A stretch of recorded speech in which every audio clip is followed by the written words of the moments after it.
Hello, World Wide Web. I'm Dr. Shado, the internet personality with the best hair. And an ever-changing background. But it's time to look once again at Star Wars. Not The Last Jedi. I still need to schedule that one. Not to worry. After Disney got their hands on the property, they started pumping out a movie every year. Okay, maybe that is a reason to worry. But the point is, today's review is going to be of the 8th movie of the franchise, which is not a numbered entry. Rogue One, a Star Wars story. Taking place between episodes 3 and 4, Rogue One is what happens when someone looks at the opening text scroll of the original Star Wars film and says, yeah, that sounds like it would make one hell of a movie in its own right. As such, the story is of how the Rebel Alliance, in a period of civil war, manages to steal the plans of the Empire's brand spanking new superweapon, the Death Star. Eventually. First, they have to introduce all the characters, give them quirks, and either no backgrounds or backgrounds so convoluted it makes trying to explain the rest of the Star Wars plotline feel easy by comparison. Oh, that's comforting. But anyway, let's take a look at Rogue One, a Star Wars story, and at least enjoy the explosions. Traditionally, we are told a long time ago, but please don't ask for specifics.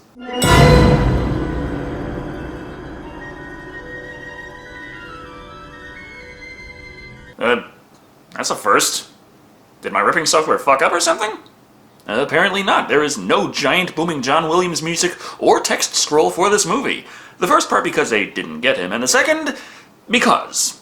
Oh well, fuck it. We just have to learn what's going on by watching things for once. Imperials are coming to a small family farm, so the mother and daughter flee for the hills, leaving the father, Galen Erso, played by Mads Mikkelsen, to confront them one-on-one. Except for the fact that his family absolutely fucking sucks at the whole run away and hide thing. You're an inspired scientist, but you're a terrible liar.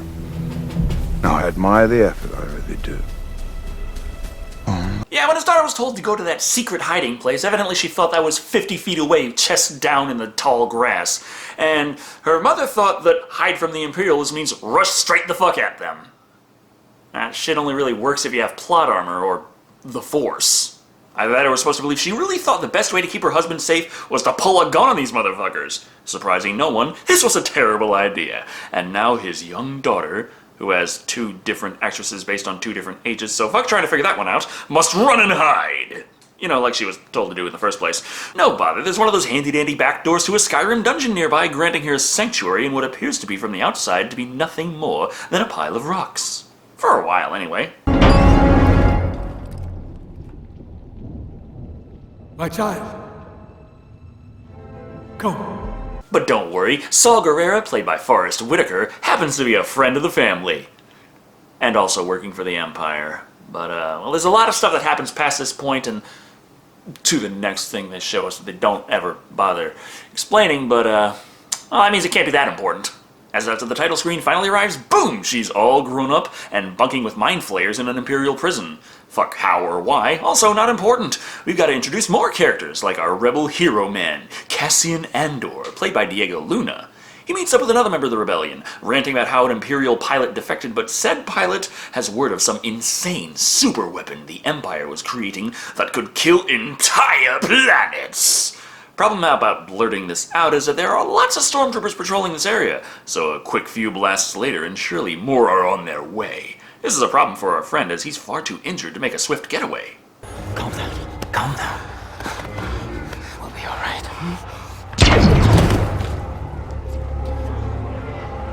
You may be wondering why Cassian shot the guy with lots of information that the rebels desperately needed. Keep doing that. But who is the Imperial pilot who defected? That would be Bodhi Rook, right here, played by Riz Ahmed. He's having a hell of a time informing the rebels of the problem himself, considering he's being dragged around as a prisoner to the guys he surrendered to, and they keep dismissing him as a liar, despite never even giving the man a chance to make his case anyway. What part of urgent message do you guys not understand? I know that they don't know if this Imperial pilot is telling the truth or not, but, massively important information that the rebels desperately need to know in order to survive the war. Maybe at least hear him out before wrapping his head in a bantha's ball sack? And where is our lead in all of this? Still imprisoned by the Imperials, but this time in transit. Don't worry though, the rebels break in and come forth to save her! You wanna get out of here? Hey! Move at me!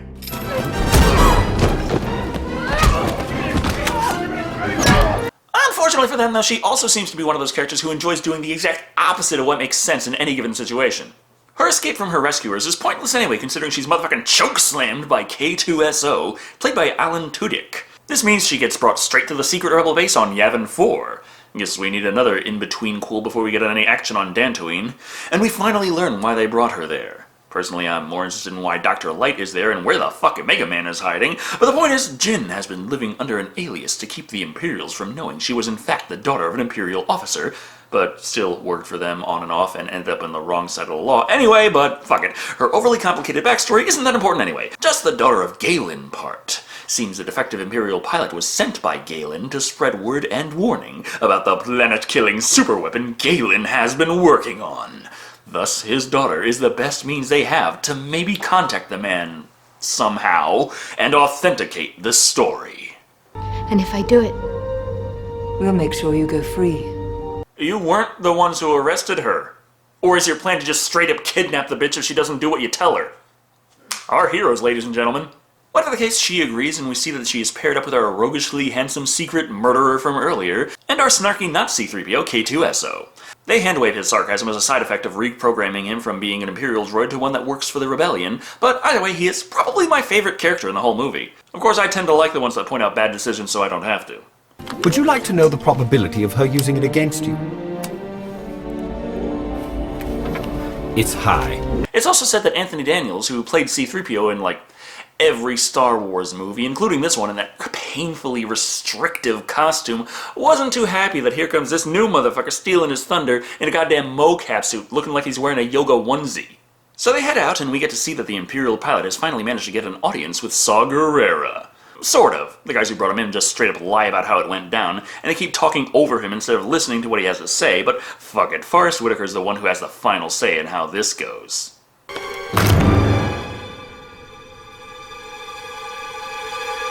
Poor Gullet. Poor Gullet. Oh gee, they sacked up his head and didn't let him deliver the message. Again. The rebels better get their shit together soon, considering we are witnessing the creation of something that will strike fear into every corner of the galaxy. We've heard word of rumors circulating through the city. Apparently, you've lost a rather talkative cargo pilot. Zombie Peter Cushing. Yes, the man died years ago, so it's kind of hard to get him back, but at the same time, getting a new actor to play him and then just CGIing his face over the actor gets us pretty fucking deep into the uncanny valley. Personally, I would have looked for a Peter Cushing lookalike, or got some really good makeup artists, or both, but it's not like those options don't come with their own drawbacks, I suppose. The important thing here is the man Tarkin is talking to, Orson Krennic, played by Ben Mendelsohn. It's sort of the guy behind the Death Star, not the maker, that's still Galen, but the commissioner of the project. Thus, all the trouble that comes related to it is falling on his shoulders, and the demand that they test the weapon as soon as possible.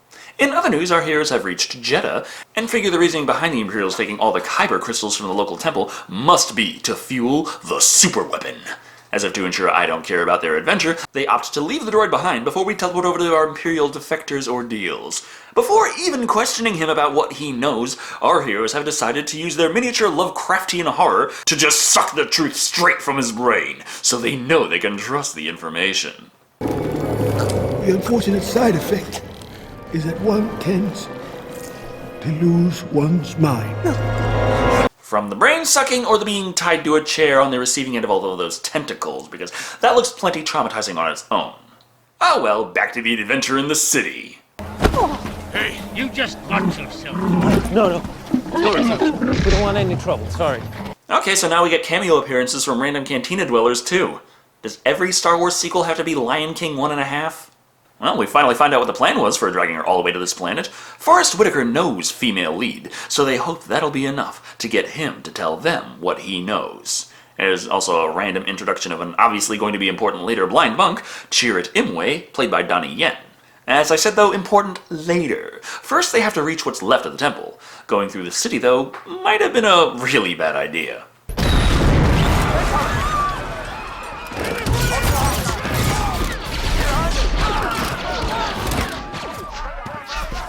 Guys, when the text scroll says it's a period of civil war, they ain't talking about superhero movies.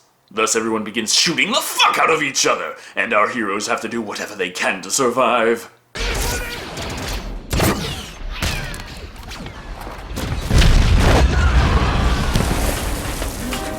by killing a shitload of the guys who were fighting the stormtroopers.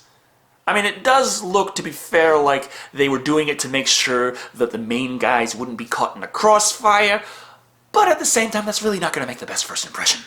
We've got important plot shit coming up though, so after they surrounded the stormtroopers, so the guy can sit back and watch Jin girl power them to death, shortly before, surprise, your droid friend decided to come to visit! On the plus side, having an Imperial droid with them lets them blend in better. Except for the fact that it's really hard for robots to do the Jedi mind trick. I am taking them to imprison them in prison. He's taking us to... Quiet! I knew he was a reason he was my favorite character.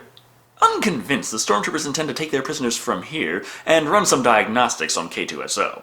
Don't worry though, remember the blind monk from earlier? Well, this is the perfect opportunity for him to show up and kick all of the asses!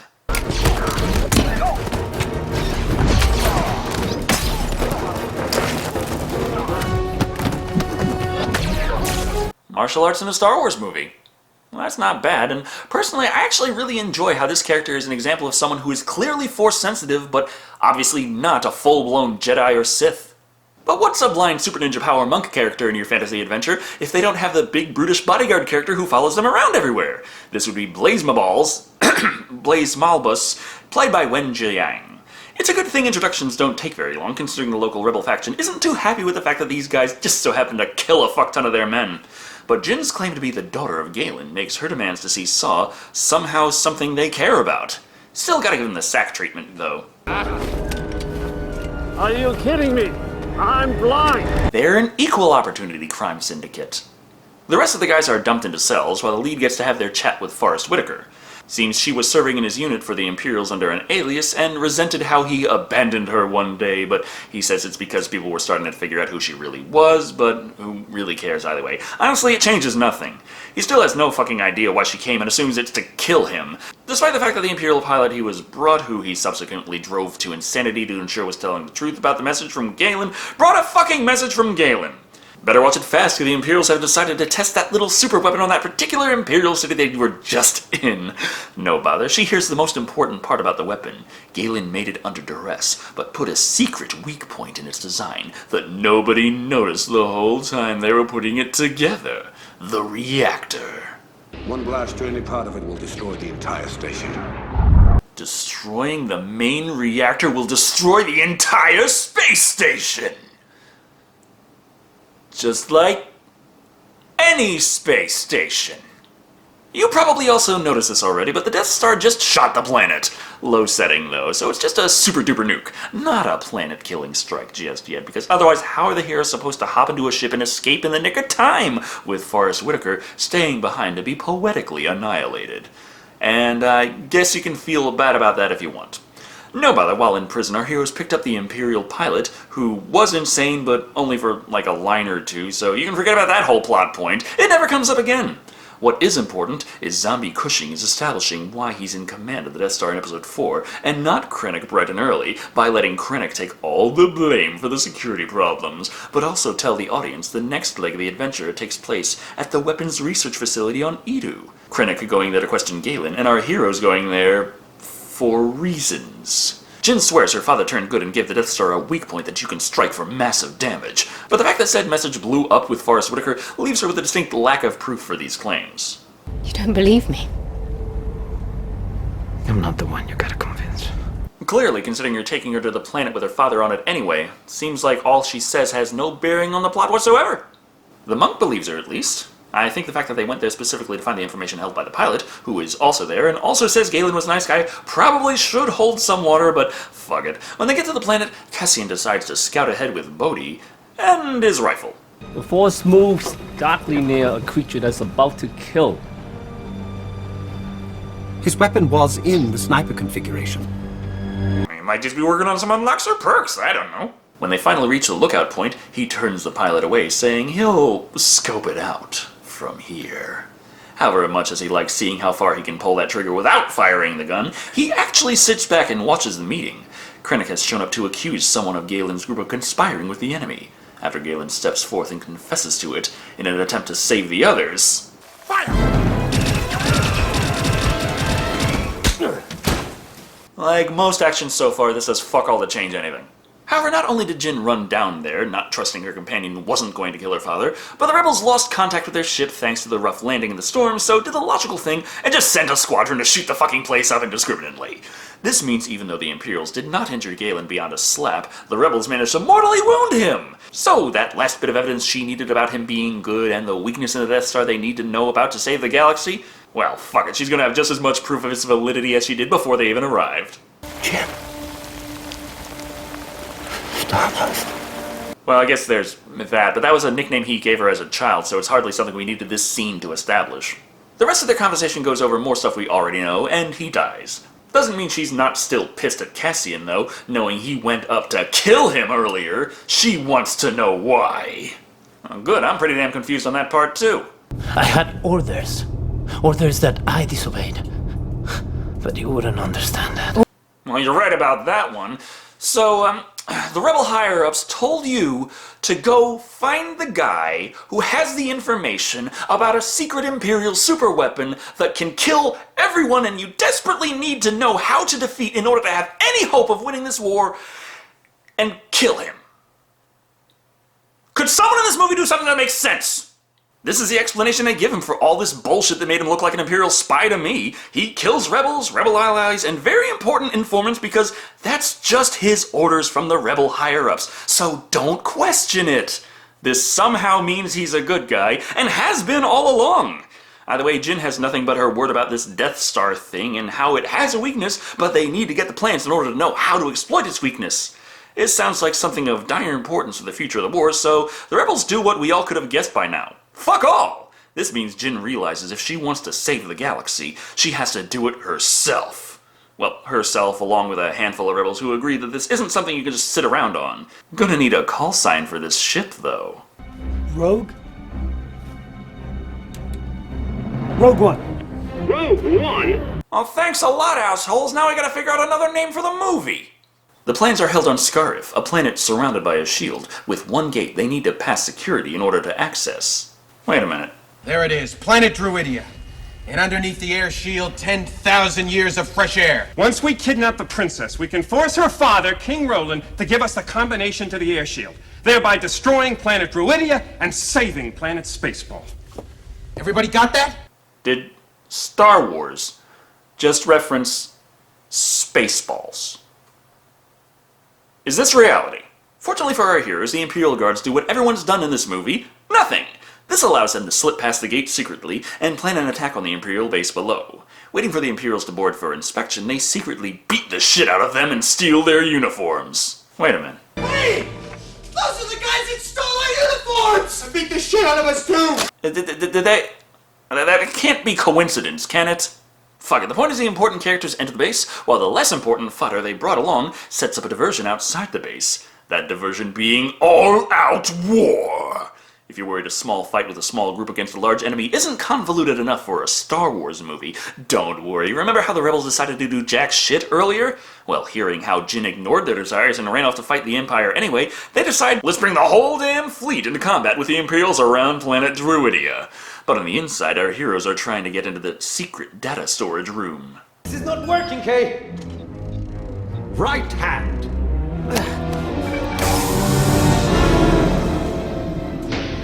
Really?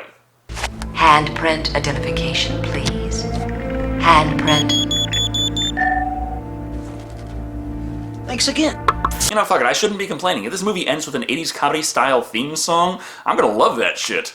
There's also a lot of little things that come up with the issues transmitting data they're going to have, and the planet's shield. But of course, as a climactic battle, most of our time is spent watching fantastic visual effects. Or they would be if the effects were all that great. It seems like compared to even earlier in this movie, the ships and battles on display here seem decidedly video gamey. Maybe that's because games today look really good, or these effects look really bad, or the fact that the Imperial AT-ATs whose armor is too thick for blasters are indeed defeated by blasters shooting their legs and body like you did on Sega CD. Similar Star Destroyers are easily defeated by shooting them in the balls, like on Sega CD. No matter the case, the first order of business is finding the plans to the Death Star. Stardust. That's it. How do you know that? I know because it's me. Aww, all the names Daddy picked, he picked yours for his weapon of mass destruction. Unfortunately, Unfortunately, though, they've been discovered, and the droid can't hold off the stormtroopers forever. Goodbye.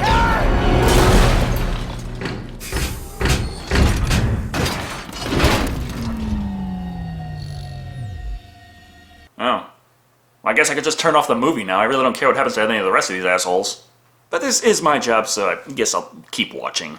They find the plans, but only kind of get them, so they have to do some action hero shit to retrieve the things. Also, one by one, everyone fucking dies. I'm not exaggerating. Every single character from our group of adventurers end up being offed by the Imperials. Some more poetically than others. It's a harsh situation, I know, and I get that movies can have sad endings, and it takes some guts to make a blockbuster where nobody fucking survives. But to be honest, when you got that big climactic push at the end, where the motherfucking Death Star shows up out of hyperspace, and they manage to transmit the planes just in the nick of time, everyone kinda gives up.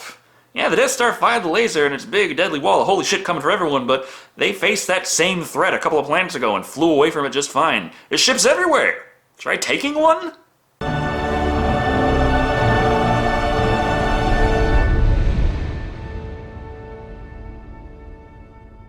Or maybe it's that everyone in the movie just came to terms with the fact that the whole time nothing they did really seemed to matter. I mean, and they're not in episode 4 anyway, so fuck it. Much as I had to complain there, I think the last couple of minutes of the movie improved greatly. Vader has arrived. Yeah, he was in some earlier scenes, but did so little I easily skipped over him. But now he's killing the fuck out of the rebels who are escaping with the Death Star plans, as the end of this movie seamlessly transitions into the beginning of episode 4. The transmission we received. What is it they've sent us?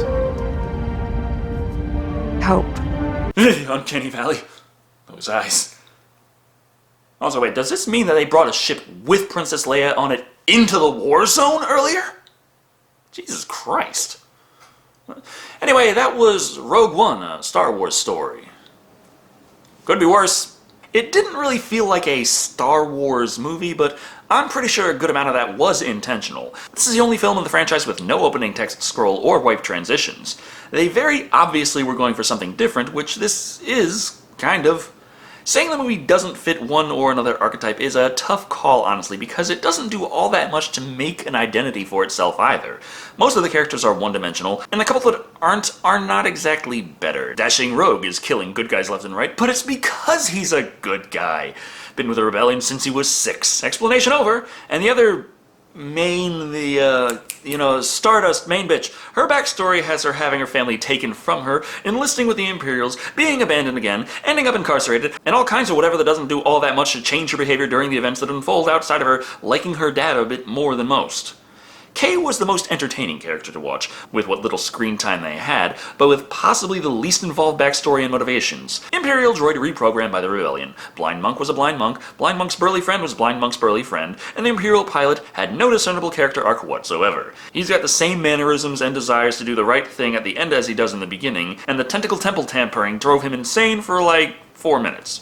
At the end of the day, Rogue One, a Star Wars story, feels like a pretty basic fantasy adventure. It does very little to expand our understanding of the Star Wars universe, and the battles, while huge and full of special effects, don't really live up to the standard we set for Star Wars movies. It's a fine distraction if you have popcorn and want lasers and explosions to go with it, but don't expect to feel the need to own any of the dolls for this set of characters anytime soon. Coming in at 3 great actors brought back with the dark art of CGI out of 5.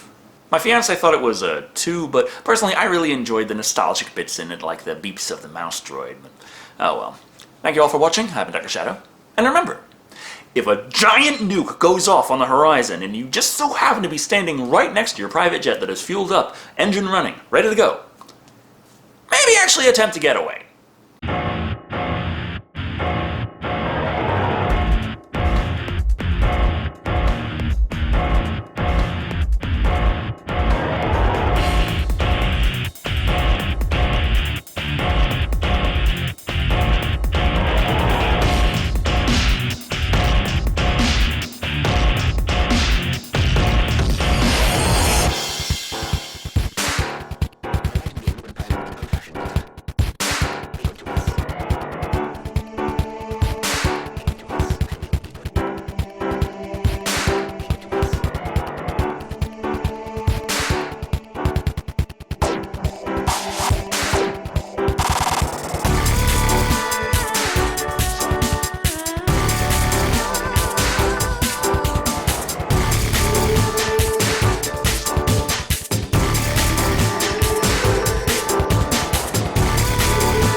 Clear of hostiles.